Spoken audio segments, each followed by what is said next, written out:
Game of Thrones is for adults. That's even an understatement, really. I mean, it's got sex, gore, violence, and now with House of the Dragon, lots of incest and discussions of pedophilia. I can't even believe I watched that show. I watched that show and love it, though. The excuse from the show and its hardcore fans from the books that it's based on are like, it's historically accurate to medieval times, thank you. But I think the real truth is that the show is just so darn good that it gets away with it. I mean, but it's like, it's like The Godfather level good. It's such a good show. But I will say that it does limit its audience. I know a number of people who I'm like, man, Game of Thrones and now House of the Dragon is so good. You should get on that bandwagon. And they're like, you know what? It's just too much for me. So maybe you might want to consider watching the G-rated version with the Rings of Power. That's right, G-rated. Maybe PG, and I've only seen the first 2 episodes, so maybe it'll even get PG-13 at some point. But yeah, right now I would say this is the G-rated Game of Thrones / House of the Dragon. And for all the ratings for HBO's hit, 10 million people watch it every Sunday, and that number doubles by the end of the week. But there are close to 8 billion people on this planet. Although I wonder how many people pirate Game of Thrones and House of the Dragon. But still, that leaves a number of people who don't or can't watch Game of Thrones and House of the Dragon. So I think that could be a real sweet spot for this show. Because, those people want to get their medieval fantasy on as well. I actually think that this show has the most potential with families. Families who are looking for shows to watch together that aren't obvious family or child entertainment. Interestingly, Only Murders in the Building, I think, really succeeded because of that with its first season, but fascinatingly became much more adult in its second season. And I wonder if maybe that's why its ratings haven't been quite as strong for season 2. It's really interesting because I think that the family viewing aspect really helped Only Murders, and then they kind of just threw that away, which I think, again, was a strength for that show. But yeah, so this is kind of like, I don't know, I feel almost a little like Harry Potter, although I think Harry Potter is better.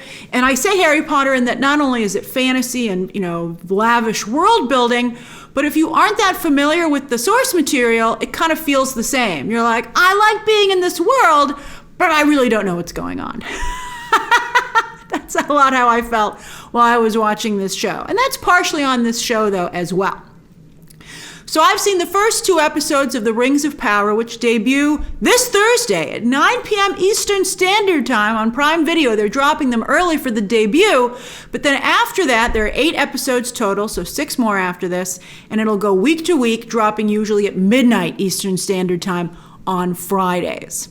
I can't see anyone being like, stop everything, watch Rings of Power. But I could see someone being like, I got nothing to watch. Oh yeah, Rings of Power is on. Let's go turn that on. Unless, again, you're a family. All right, now by far and away, The Rings of Power has made the most headlines for its insane budget. The Sandman cost $15 million per episode. House of the Dragon is $20 million per episode. Stranger Things Season 4, $30 million per episode. And The Rings of Power, $60 million per episode. Oh my God. And the first 2 episodes are absolutely stunning. But for that kind of money, not to have a single extended action sequence in the first 2 episodes, in my opinion, is nuts. I'm like, where's the action sequence? And they're like, look at that tree, Grace. You can see every single leaf. And I'm like, I don't care. Can we have a fight? All right, so anyway, I would say on that note, First 2 episodes, it's really one of those screensaver shows.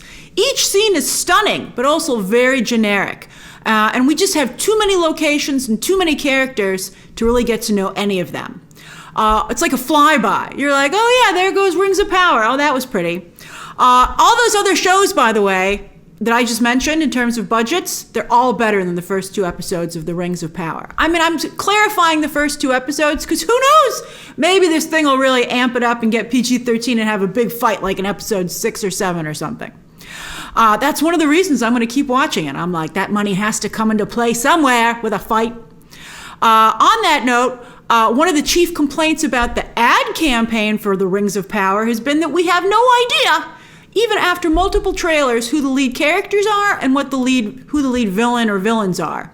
And I gotta tell you, after 2 episodes, I still can't tell you. It's also nuts. Besides not having a big action sequence, I'm like, why is there no hook at the end of episode 2? You know how it's gonna be watched. You know that's gonna be the end of the first Rings of Power experience.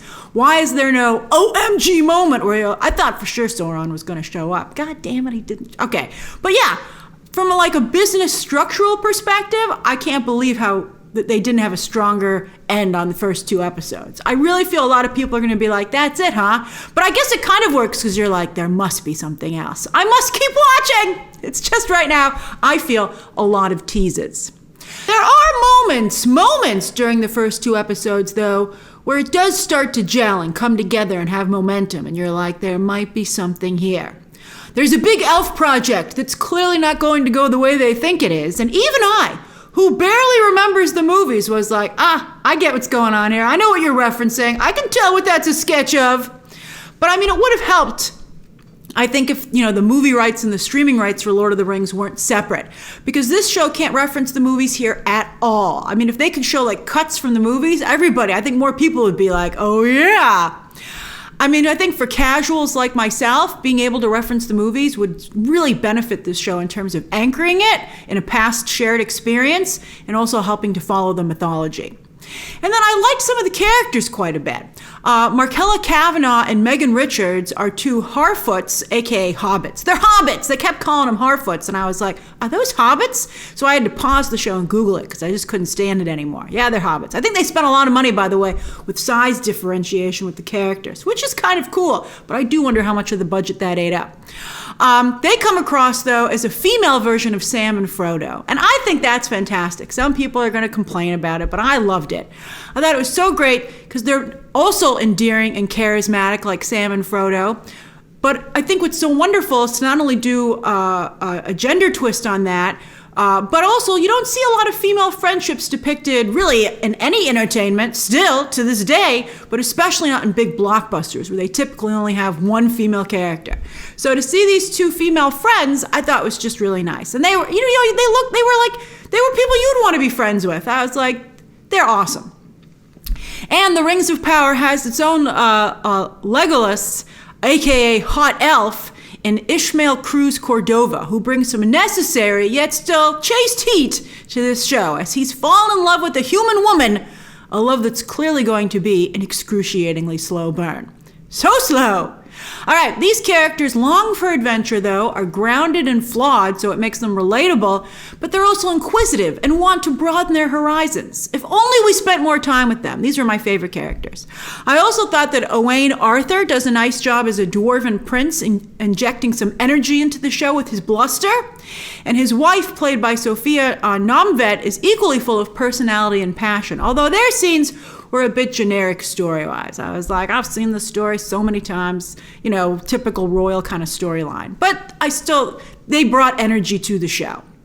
As for characters that I didn't like, well, there's really only one character, actually. And that's that while during the movies, I was like, no question, I would be an elf. Team Elf. Here the elves are super boring. Like, wow, so boring. I think that the lack of action is one of the things that hurts the elves because the elves would thrive during the action sequences in the movies. You were like, oh, look at that sweet elf action. Morfydd Clark was so happy to get the big role of Galadriel. In fact, she said she fainted when she found out. So I feel bad that I have to report that she is the worst casting choice of the show and drags the entire thing down. She makes Galadriel both an elven Mary Sue and an elven Karen who would like to speak to the manager. I can't believe it. I can't believe she's both of those horrible things. Robert Aramayo plays not just an ambitious elf climbing the political hierarchy, but her clearly gay BFF, which makes for a very relatable dynamic, I felt. And their friendship is like the one thing that softens Galadriel. Because if this nice, smart guy can stand her, then there must be something that the rest of us aren't seeing. However, interestingly and tragically, there are no LGBT characters in all of the Lord of the Rings because J.R.R. Tolkien was a devout Roman Catholic. But the people making this show, I think, did not get that, or chose, well, obviously they know what they're adapting, but I think they're trying to fly in the face of that as much as possible. I think there's a lot of subtext here, particularly with a number of the male elves. Openly gay actor Lee Pace did a wonderful, captivating job in the Lord of the Ring movies. And I think that, whether J.R.R. Tolkien likes it or not, I think that's become a clear element of the elves in particular in this world. And I hope, and I'm curious to see if they go a little further with it as the show progresses. I mean, you can cut the sexual tension in multiple elf male scenes with a knife. You know what it reminded me of? It was like watching Rope, where, that's one of the first LGBT movies ever made by a major studio. And the reason Hitchcock was able to get away with it is that he didn't tell the studio what he was doing. Or even, I think, Jimmy Stewart. When you watch that movie, you're like, I don't think Jimmy Stewart gets the subtext of this movie. But it's very clear, and the actors clearly know what they're doing, and Hitchcock clearly knows what kind of story he's telling.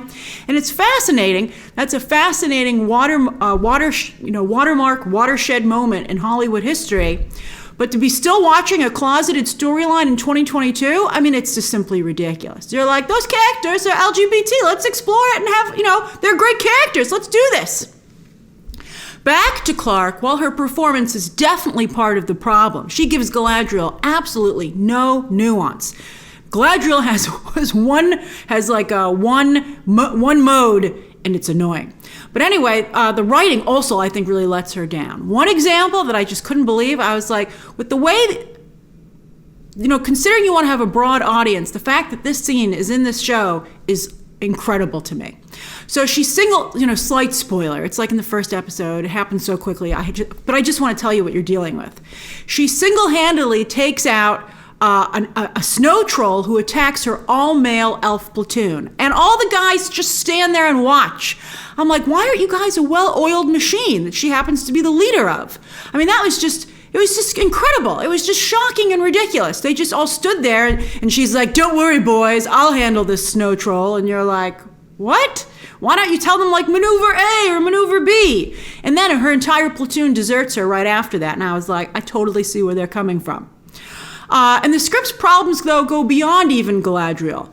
Maybe she'd be a more sympathetic character if we spent more time with her. Centuries go by, not just in minutes, but in a narrated montage. You're like, really? That was a cool shot, but is that all there is? We see sweeping, epic shots of the kingdoms of the elves, dwarves, Harfoots, and man. But we don't really get a closer look, nor do we get to know any of the characters who live there beyond the broadest of strokes. It was really frustrating. I was like, can we spend some time here? And they're like, nope, on to the next place. I really admire J.A. Bayona's work, and when the end credits would come up, I'd be like, oh yeah, I love that guy. But it's shocking. You would think that the first 2 episodes don't even have a director, because you would think that said director would say, hey, we need to focus this story. There's no viewpoint. There's no viewpoint. It's just a grab bag. So I think you can tell from most of my criticisms that I'm personally not interested in a G or PG medieval fantasy, especially when I have such a good really pushing the edge of the envelope on an R rating, but when I have such a good one to keep me entertained. Also, this one is G or PG by omission, not just of adult elements, but it forgets to fill in those blanks with new rating appropriate elements. It's almost like someone just censored Game of Thrones and House of the Dragon, and it feels disjointed like that. You're like, there seems to be huge chunks missing.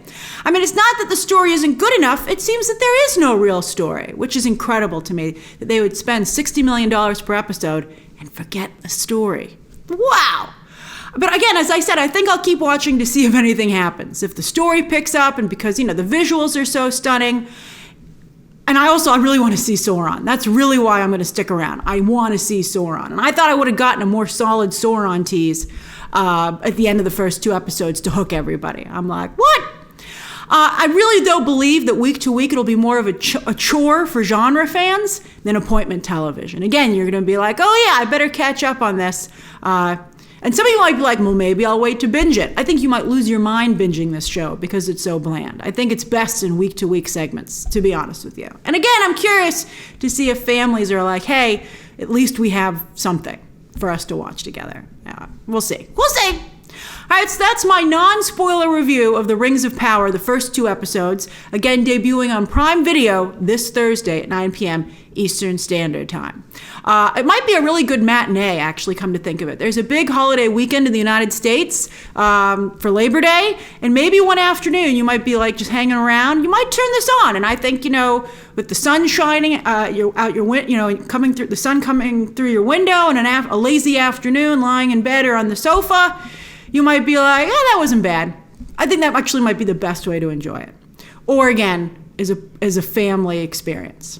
All right, share those thoughts down below, subscribe today, and of course, as always, you can check out some more videos right now.